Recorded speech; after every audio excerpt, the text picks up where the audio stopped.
할렐루야. 오늘 말씀의 제목은 오늘도 찬양합니다입니다. 오늘도 찬양합니다. 권사님 미국에서 오셨네요. 반갑습니다.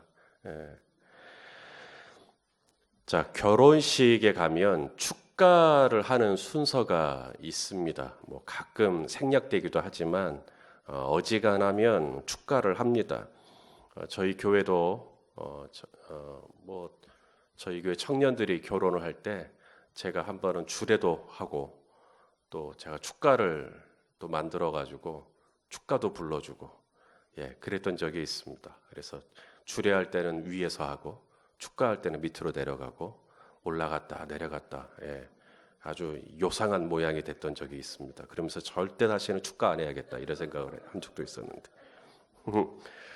평소에 나를 좋아해주고 또 내가 좋아하는 지인들이 나의 어떤 축복된 이 결혼식에 나를 축복하면서 노래를 불러준다. 기분 좋은 일입니다.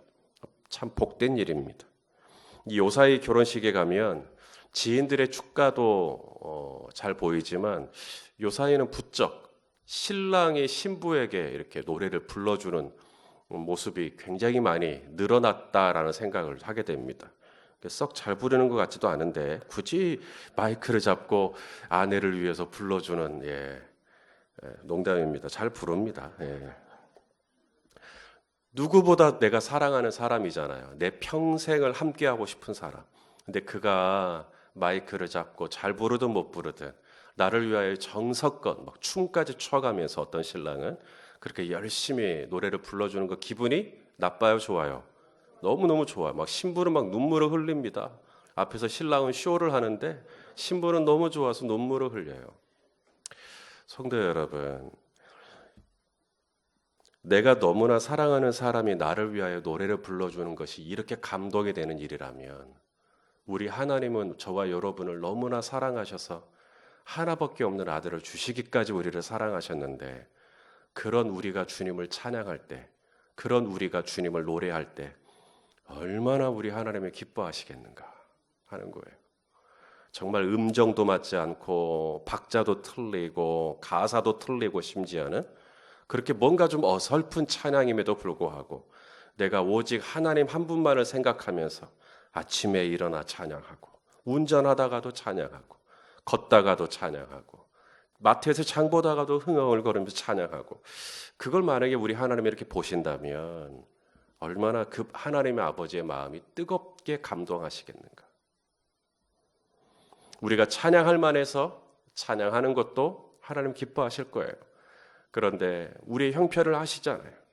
내가 몸이 너무 아픈데 뭔가 지금 내 상황이 정말 좋지 않은데 또 내가 어떤 일로 지금 굉장히 심란할 만한데 그럼에도 불구하고 내가 주님을 찬양한다면 얼마나 더 마음이 뜨거워지시겠나.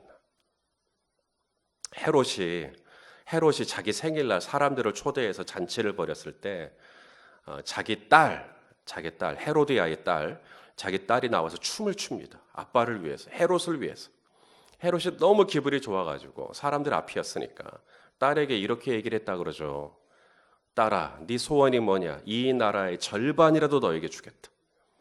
나를 위하여 춤을 춰주고 나를 위하여 노래를 불러줄 때 너무 기분이 좋아서 그 악한 왕도 나라의 절반을 떼어서 주고 싶은 정도의 마음이라면 내가 감옥에서도 주님을 찬양한다면 내가 병이 들어서도 주님을 찬양한다면 정말 말도 안 되는 상황 가운데 처했을 때 내가 모함을 받고 내가 상처를 받고 정말 기가 막힌 수렁에 있는 그런 상황에서도 내가 주님을 높이고 찬양한다면 하나님 아버지의 마음이 얼마나 뜨거워지시겠는가.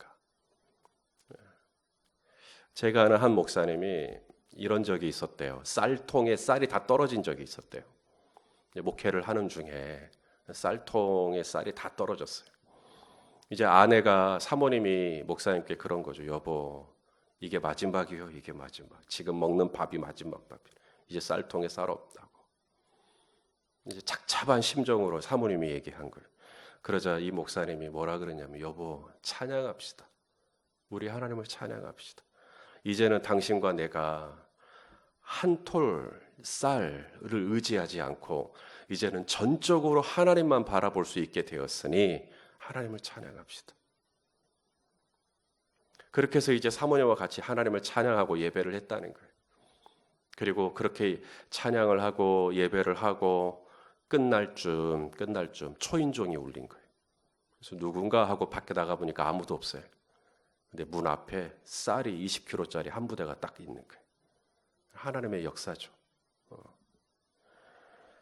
쌀이 떨어졌다는 얘기를 듣고 오히려 찬양합시다. 이제는 진짜 하나님만 바라볼 수 있게 되었으니 찬양합시다. 그렇게 반응한 것에 대한 하나님의 믿음의 보상이라고 저는 봅니다. 어제 보았던 백사편의 시편의 저자는 우리가 찬양해야 할 이유, 하나님이 나의 창조주이시기 때문에, 하나님이 창조주이시기 때문에 하나님을 찬양해야 된다 그래요. 그리고 오늘 시편 105편이죠. 시편 105편 역시나 동일하게 하나님을 찬양해야 되는 이유가 있는데 바로 역사의 하나님. 어제는 창조주 하나님, 오늘은 역사의 하나님. 시편 105편을 역사시 그래요. 역사시. 75편도 역사시고요. 시편 105편도 역사시고요. 이제 106편 볼 거죠. 106편도 역사시입니다. 역사시라는 말은 이제 이스라엘의 역사가 아주 쭉 훑어갑니다. 이스라엘의 역사 속에 함께 하신 하나님의 흔적들을 이렇게 사람들에게 이야기해요. 학자들은 이 역사시를 회당에서 이스라엘 백성들이 포로 생활할 때 이제 회당에서 생활을 했으니까 회당에서 예배할 때마다 이 역사시를 낭독했을 것이다 이렇게 추측을 합니다. 그래서 아브라함 때부터 또 모세 때부터 또 요셉 때부터 이러면서 이 이스라엘의 역사 속에 하나님이 어떻게 개입하셨고 함께 하셨는지를 쭉 훑으면서 교육적인 차원에서라도 이 역사시를 낭송했을 것이다 이렇게 이야기를 합니다. 아무쪼록 역사시입니다. 시편 139편 16절 말씀을 한번 같이 보겠습니다. 시편 139편 16절 시작. 내 형질이 이루어지기 전에 주의 눈이 보셨으며 나를 위하여 정한 날이 하루도 되기 전에 주의 책에 다 기록이 되었나이다.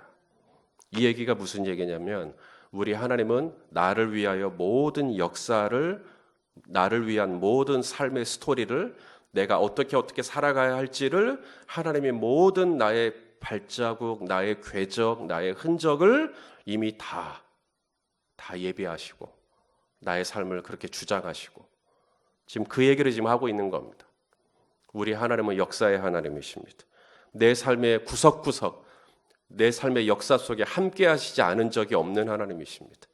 지금 시편 105편의 이 저자는 지금 그 하나님을 찬양하고 있는 거예요. 특별히 하나 인상적인 건 4절을 보니까 그런 얘기를 합니다. 여호와와 그의 능력을 구할지어다. 그의 얼굴을 항상 구할지어다. 찬양에 대해 말씀했어요. 2절에 보면 그에게 노래하고 그를 찬양하고 그의 모든 기이한 일들을 말할지어다. 찬양에 대해서 얘기를 했어요. 그리고 나서 갑자기 4절에 그의 능력을 구해라. 그의 얼굴을 구해라. 구해라는 말은 기도를 하라는 이야기죠. 찬양하라고 해놓고 이제는 기도하라고 이렇게 얘기를 합니다. 아니 찬양하면 찬양이고 기도면 기도지. 찬양하라, 노래하라 해놓고 또 왜 갑자기 그의 능력을 구하고 그의 얼굴을 구하고 왜 이렇게 왔다 갔다 하는 것 같은 느낌이 듭니다. 그러나 이건 왔다 갔다 하는 게 아니에요. 우리 성도님들은 이걸 전혀 어렵지 않게 이해를 다 하십니다. 왜냐하면 찬양과 기도는 이게 하나입니다. 하나. 찬양과 기도는 별개가 아닙니다. 찬양하다가 막히면 기도하고요. 기도하다가 막히면 찬양하는 겁니다. 기도 없이 찬양이 될 수 없고 찬양 없이 기도가 될 수가 없습니다. 그래서 찬양하고 노래하라 해놓고 갑자기 구해라. 하나님의 능력을 구해라. 하나님의 얼굴을 구해라. 이것은 지금 따로따로 얘기를 하고 있는 게 아니라 이게 지금 하나로 이게 뭉쳐져 있는 겁니다. 찬양하는 것 다 알죠? 그런데 찬양하는 게 내 힘으로 안 돼요. 찬양하면 좋죠? 찬양이 내 힘으로 안 된단 말입니다. 내 안에서 내 안에 육신적인 게 많이 있기 때문에 이 찬양을 해야 된다는 걸 알면서도 이게 잘 안 돼요. 그렇기 때문에 어떻게 해야 됩니까? 하나님의 능력을 구해야 돼요. 하나님의 은혜를 구해야 돼요. 하나님의 도우심을 구해야 합니다. 하나님의 은혜를 붙들어야지 하나님의 은혜를 주셔야 찬양할 수 있는 거예요. 그래서 오늘 시편의 저자는 그걸 아는 겁니다. 하나님을 노래하고 찬양해야 되지만 그러려면 하나님의 능력을 구해야 돼요. 하나님의 은혜를 구해야 된다 이 말입니다. 기도 없이는, 기도하지 않고는 찬양할 수가 없어요. 자, 사도행전 16장 25절을 좀 보겠습니다. 사도행전 16장 25절. 빌립보 감옥에 있는 이 바울과 실라가 하나님을 찬양하잖아요. 근데 찬양하기 전에 먼저 한 게 있어요. 읽어보시죠. 시작. 한밤중에 바울과 실라가 기도하고 하나님을 찬송하며 죄수들이 됐더라. 이 찬송의 결과로 어떤 일이 일어났는지는 잘 아실 거예요. 옥토가 흔들리고 옥문이 다 열리고 제자들의 손발을 묶어있던 착구가 다 풀려버리고, 어떻게 이런 일이 가능하냐고요. 어떻게 이런 찬송을 하냐고요. 그렇게 억울하게 얻어 터지고도 어떻게 노래를 하냐고요. 근데 그 앞에 뭘 했다는 거예요? 기도했다는 거예요. 기도를 막 하니까 어떻게 됐다고? 찬양하고 싶은 마음은 막 일어나는 거예요. 저도 대개는 주일이면 제가 찬양 인도를 합니다만은 수요일 밤에는 이제 강홍희 목사님이 이제 찬양 인도를 많이 해주시죠. 그럼 저도 이제 같이 찬양을 합니다. 이 앞에서도 제가 찬양을 할 수 있지만 기왕이면 회중석에 들어가서 우리 성도들과 함께 찬양하고 싶어서 저 뒤쪽에 앉아서 예배를 드려요. 그러면 손을 높이 들고 찬양을 하는데 가사 하나하나가 제 마음을 칩니다. 가사 하나하나가 제 영혼을 쳐요. 그러면 막 우리 성도님들이 찬양하고 계시지만 저는 막 기도가 나옵니다. 찬양을 시작했는데 손을 들고 울면서 막 회개도 했다가 막 간구도 했다가, 아니 찬양하는 시간인데 왜 기도하냐고요. 그렇게 하시면 그건 잘 모르는 겁니다. 찬양이 기도고 기도가 찬양입니다. 찬양하다가 기도가 나오면 기도하면 되고요. 기도하다가 찬양 나오면 찬양하면 됩니다. 찬양과 기도는 따로 국밥이 아니에요. 누군가가 그랬어요. 찬양은 곡조 있는 기도요. 곡조 있는 기도요. 내가 너무나 좋아하는 사람, 내가 너무나 좋아하는 사람, 내 자녀, 내 아내, 내 배우자, 혹은 내 목장 식구, 우리 교회 성도, 내가 너무나 좋아하는 사람, 그 사람이 나에게 전화를 걸었어요. 이 화면에 뜹니다. 장치성 이렇게 이름이 딱 떠요. 장치성 집사님이 전화했는데 기분 좋다. 예, 내가 너무나 좋아하는 사람이 전화를 하면 받는 순간 그 이름만 확인하고도 기분이 좋거든요.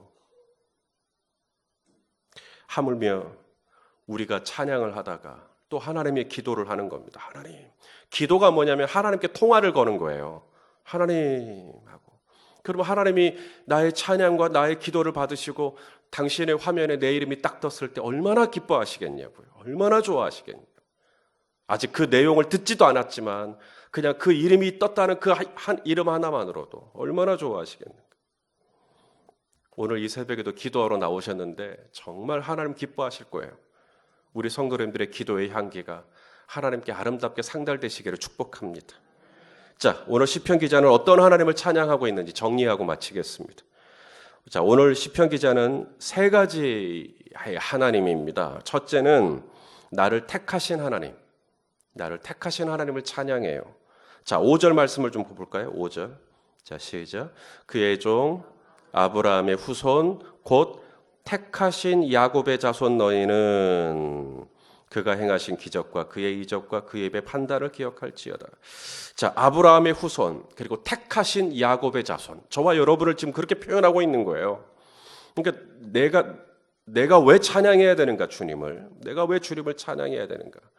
나 같은 죄인을 택하여 주시고 아브라함의 후손 삼아 주신 것.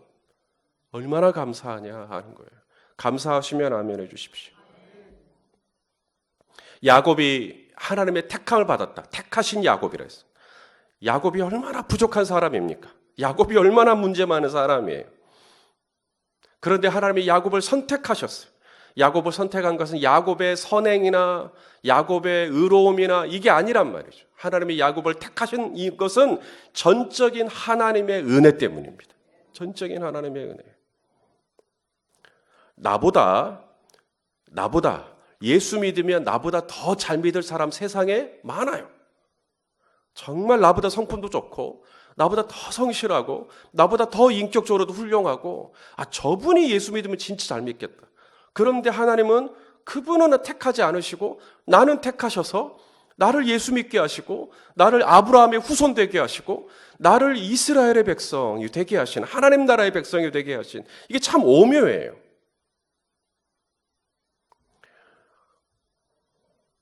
아브라함의 후손이 될 수 있었던 유일한 이유, 그것은 나의 선행이나 공로가 아니라 성경은 그것을 믿음이라고 얘기합니다. 믿음. 자, 갈라디아서 3장 7절에서 9절을 좀 볼게요. 갈라디아서 3장 7절에서 9절입니다. 자, 시작. 그런즉 믿음으로 말미암은 자들은 아브라함의 자손인 줄 알지어다. 또 하나님이 이방을 믿음으로 말미암아 의로 정하실 것을 성경이 미리 알고 먼저 아브라함에게 복음을 전하되 모든 이방인, 저와 여러분이죠. 이방인입니다. 저 모든 이방인이 너로 말미암아 복을 받으리라 하였느니라. 그러므로 믿음으로 말미암은 자는 믿음이 있는 아브라함과 함께 복을 받느니라. 자, 우리가 어떻게 아브라함의 후손이 되냐고요. 혈통으로 따지면 아브라함과 우리는 상관이 없죠. 우리는 이방인입니다. 우리는 아시아 사람이에요. 그런데 우리가 아시아 사람임에도 불구하고 아브라함의 후손이 될 수 있다면 그건 딱 하나, 예수 그리스도를 믿는 믿음 때문입니다. 그런데 이 믿음조차도 내가 믿고 싶어서 믿음이 생긴 게 아니라 이 믿음조차도 하나님의 은혜로 내게 주어진 거예요. 그러니 모든 건 다 하나님의 은혜인 겁니다. 하나님의 은혜가 나를 불렀고 하나님의 은혜가 나를 택했고 하나님의 은혜가 나를 믿게 했고 하나님의 은혜가 나를 아브라함의 후손이 되게 했고 그 은혜 때문에 우리는 하나님을 오늘 이 아침에도 찬양해야 할 이유가 여기에 있는 거예요. 나를 택하시고 나를 부르시고 나를 아브라함의 후손 되게 하시고 나에게 영생을 주시고 나에게 하나님 나라의 백성을, 하나님 나라를 꿈꾸게 하시는 이 은혜. 그래서 찬양하자고. 할렐루야. 두 번째, 어떤 하나님? 온 땅을 다스리시는 하나님. 온 땅을 다스리시는 하나님. 그래서 찬양하라는 거예요. 자, 7절을 좀 보겠습니다. 7절. 시작. 그는 여호와 우리 하나님이시라. 그의 판단이 온 땅에 있도다. 자, 그의 판단, 하나님의 판단입니다. 하나님의 판단이 어디에 있어요? 온 땅. 이 말은 무슨 말이냐면 온 땅을 다스리시는 분이 바로 하나님이라는 얘기예요. 자, 미국의 판단이 있습니다. 트럼프의 판단이 있어요. 이 트럼프의 판단 때문에 세계가 다 왔다 갔다 합니다. 트럼프의 판단 때문에 세금이 올라갔다 내려갔다, 주가가 올라갔다 내려갔다, 아주 막 난리가 납니다. 김정은의 판단 때문에 또 세계가 또 난리가 납니다. 그러면 마치 저들이 이 세계의 모든 걸 다 주장하고 있는 것 같아요. 그런데 성경은 뭐라고 말합니까? 트럼프의 판단이 이 세상을 움직이는 동력도 아니요, 김정은의 판단이 이 세상을 움직이는 동력이 아니라 성경은 말합니다. 하나님의 판단이 온 땅에 미친다고. 하나님의 판단이 중요해요. 이스라엘 역사를 쭉 훑으면서 시편 105편의 역사시라 그랬습니다. 아브라함으로도 시작해서 이제 모세로 이렇게 이 이스라엘 역사를 쭉 훑으면서 하나님이 그 애굽, 정말 무너질 것 같지 않은 그 애굽, 하지만 하나님이 홍해를, 바다의 길을 여시고 애굽의 이 바로의 이 영광과 군사를 그냥 수장시키는 그 하나님의 영광. 광야가 그렇게 뜨거웠지만 넉넉히 지나갈 수 있도록 하나님께서 모든 위험에서 이스라엘을 구원해 주시고, 블레셋, 모압, 암몬, 아수르, 페르시아, 바벨론, 말할 수 없는 외세의 침략이 있었지만 번번이 하나님은 이스라엘을 모든 위경에서 구원해 주시고, 그러므로 바벨론의 판단이 너무너무 큰 것 같고, 페르시아의 판단이 너무너무 큰 것 같고, 아수르의 판단이 너무너무 큰 것 같고, 열강의 판단 때문에 이스라엘이 두려워 떨고, 그럴 필요가 없다. 시편의 저자는 이스라엘 역사를 쭉 훑으면서 내린 결론, 하나님의 판단이 온 땅에 미치는 거구나. 하나님이 판단하시면 제 아무리 페르시아라 할지라도 고레스가 왕이 딱 됐을 때 이스라엘 백성들은 어떻게 합니까? 너희 다 돌아가거라, 너희 본국으로 돌아가거라, 이런 말도 안 되는 무노동, 그 무임금 노동력이잖아요. 전쟁에 포로들이니까 이 무임금 노동력들을 그냥 돌아가라는 거예요. 이런 말도 안 되는 칙령을 그냥 발표해 버립니다. 하나님의 판단이 열강을 움직이고 하나님의 판단이 지금도 온 땅에 미쳐서 하나님의 모든 세계의 역사를 주장하고 있음을 저희는 믿습니다. 시편의 저자는 지금 그래서 하나님을 찬양하겠다는 거예요. 하나님이 나의 모든 삶을 다스리시고 하나님의 판단이 온 땅에 미친다. 세 번째, 시편의 저자가 하나님을 찬양하는 이유는 하나님의 신실하심 때문입니다. 우리 하나님은 신실하신 하나님이세요. 자, 8절 말씀을 좀 보겠습니다. 8절 시작. 그는 그의 언약 곧 천대에 걸쳐 명령하신 말씀을 영원히 기억하셨으니 그의 약속 천대에 걸쳐서 그의 약속을 반드시 실행하시고 이루시고 그 약속이 성취되도록 하시는 하나님, 신실하신 하나님. 하나님이 어떤 약속을 주셨죠? 아브라함에게 이 땅을 너와 내 후손에게 주겠다 그랬어요. 맞아요? 너와 내 후손에게 주겠다. 그리고 그 약속을 이루셨나요? 그 약속을 신실하게 이루셨습니다. 400년이 지나도 하나님의 여호수아 부대와 함께 이 가나안 땅을 이스라엘 자손에게 주셨죠. 하나님의 약속은 신실하게 이루어집니다. 사랑하시는 성도 여러분, 오늘 아침 이 하나님을 기억하고 찬양합시다. 나를 택하시고 나를 부르시고 믿음으로 말미암아 하나님의 자녀가 되게 하신, 아브라함의 후손이 되게 하신 우리 하나님의 은혜를 찬양하는 아침이 되기를 바랍니다. 내 삶 구석구석 우리 찬양의 가사 중에 지나온 모든 세월들 돌아보아도 그 어느 것 하나 주의 손길 안 미친 것 전혀 없네. 이게 하나님의 역사성을 찬양하는 거거든요. 나의 모든 지나간 삶, 거기에는 웃는 일도 있었고 행복한 일도 있었고 감사한 일도 있었지만 동시에 너무너무 가슴 아픈 일도 있었고, 근데 구석구석 하나님의 손길이 안 미친 것 없었다고 하나님의 역사성을 찬양하는 오늘 이 아침, 동시에 하나님은 약속하신즉 그 약속을 신실하게 이루시는 하나님이신즉 지금은 그 약속이 너무 더디 이루어지는 것 같다 할지라도 우리 신실하신 하나님을 의지하고 주님을 찬양하면 우리 주님께서 그 찬양을 너무너무 기뻐하시고 그 찬양 때문에 우리 하나님이 너무너무 황홀해 하시고 그렇게 우리 하나님을 기쁘시게 해드리는, 오늘도 걷다가도 찬양하시고요, 설거지 하다가도 찬양하시고요, 샤워하다가도 찬양하시고요, 우리 하나님을 너무너무 높여드리는 그렇게 우리 하나님의 기쁨이 되는 하루가 되시기를 예수님의 이름으로 축원합니다.